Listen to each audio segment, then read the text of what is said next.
So 2008, right? I pull up to Pelican Bay, right? A yard.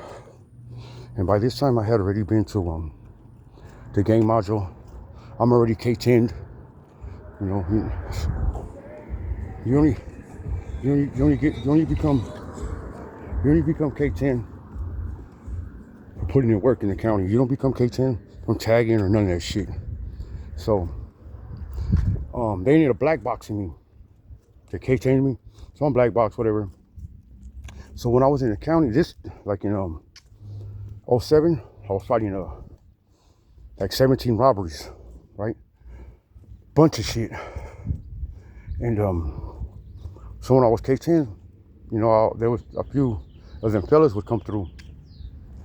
And this one fella that kept coming through, he was coming down for child custody or child family court or some shit. So I got to know him. So anyways, I ended up taking my deal.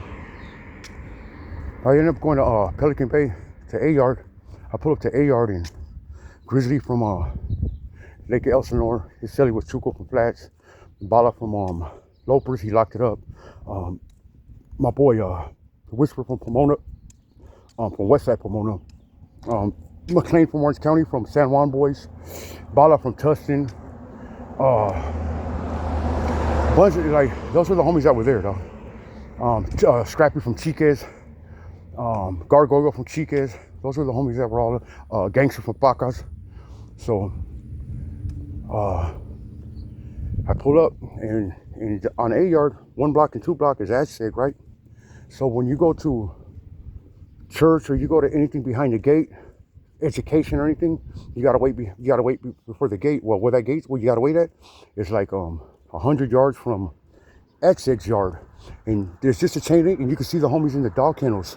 You can talk to them. Hey, what's up? How's your mom doing? Whatever. Sometimes that's the way palabras get shot. So this day, I had already been there for like 2 weeks, and I'm standing in line, and I hear, "Hey, Bambino!" I look up, and the towers. There's no tower. There's nobody at the gate. There's nobody nowhere. You know, there's no cops. There's no nothing. So I look, and I'm like, "Yeah, who's that?" And he's like, he says his name, and all the homies in the line, they're like, "Oh shit!" I'm like, "Oh, what's up? Hey, how you doing?" He was like, "Hey, do me a favor, right?" He's like, "I need you to go ahead and that's you." This is what he says. He goes, "That's you right there. Everything's you." He goes, "Whatever's going on, park them all, park everybody, and start it up. This is where I'm at. I'm gonna be here for a while. I'm here." You know, he's talking, dog. I'm just staring at him. I'm like, "All right." Bam. He's like, no matter what happens, this is you, right? So bam. I'm like, damn, I had only been in Pelican Bay, dog, for like I said, like 2 or 3 weeks. So now it's part of the squad, you know, like he's like, set up shop. Bam, so I set up shop, whatever. And the whole time I was in Pelican Bay, right? 2008, 2009, 2010, 11, 12, 13. I was there for 7 years on A and B yard and to the shoe. Never stepped down. Nobody on my team ever locked it up. Matter of fact, I don't think anybody really locked it up as far as homies going in the time that I was there at all. I mean, I know Bala did, but that was before I even got, like, I don't know why he did it. Nobody does. So anyways, hide up, you know, putting the team together, mess out, whatever. So I go to medical, right? Because my hand kept swelling up.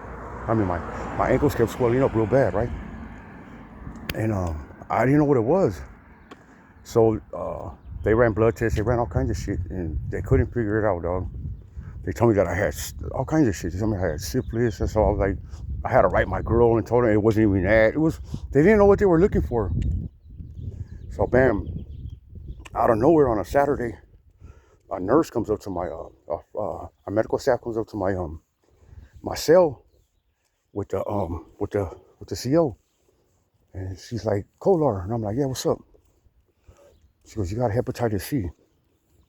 I'm like, damn. She goes, that's why your ankles and all that are swelling up. I'm like, damn. She goes, you probably got it from tattooing or whatever.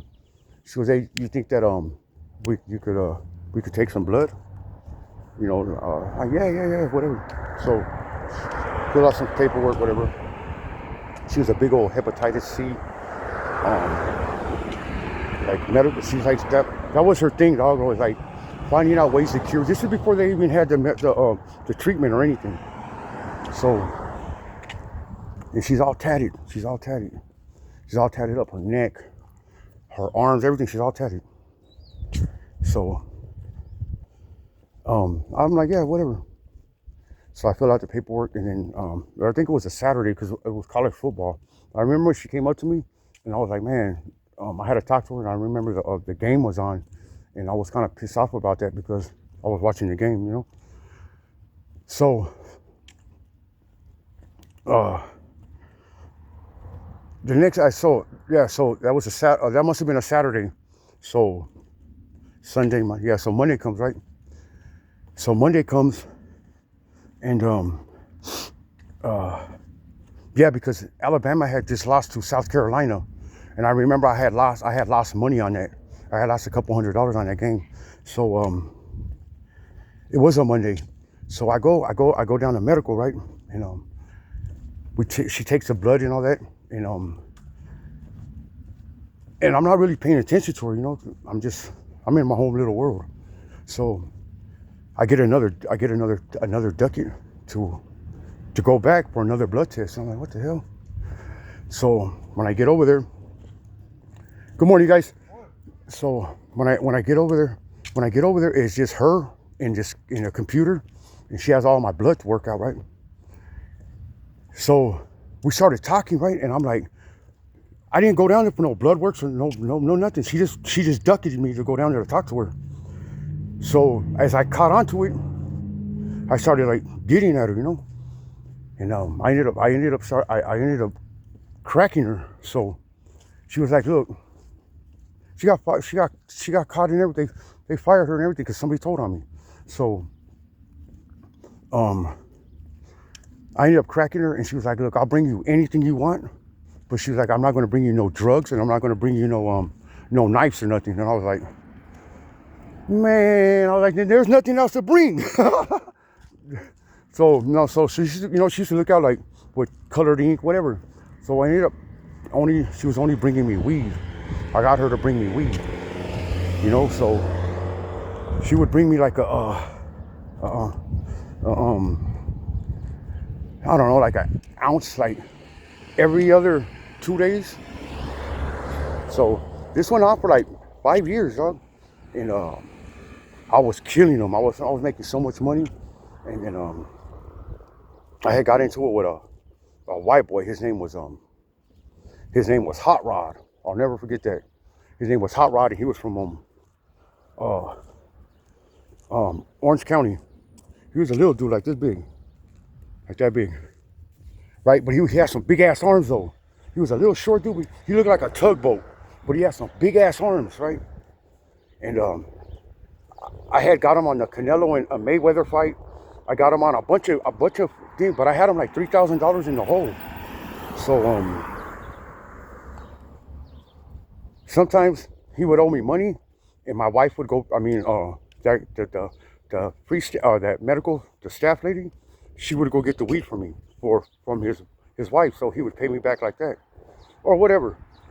So I don't know what happened. I think she ended up leaving him or not coming through or something. And so he ends up checking in, and he told IGI about her.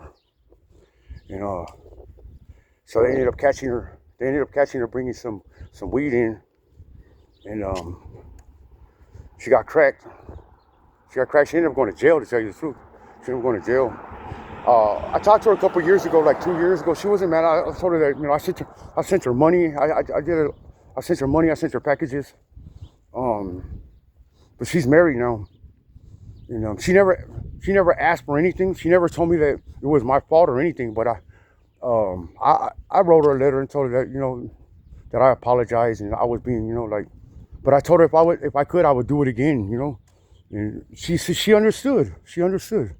She said that she, you know, I didn't make her, that she did it herself, and that, you know, like we both learned from it. But she had a career, you know, like she had kids and all that. Now that I'm a little older, I think about, like, damn, I destroyed her house, you know. But yeah, that's one story. You guys be cool, be safe. Just got home. I'm out here, my boy. I'll be out here working out. Somebody else in the neighborhood, my boy. I'm talking about, you know what I'm talking about?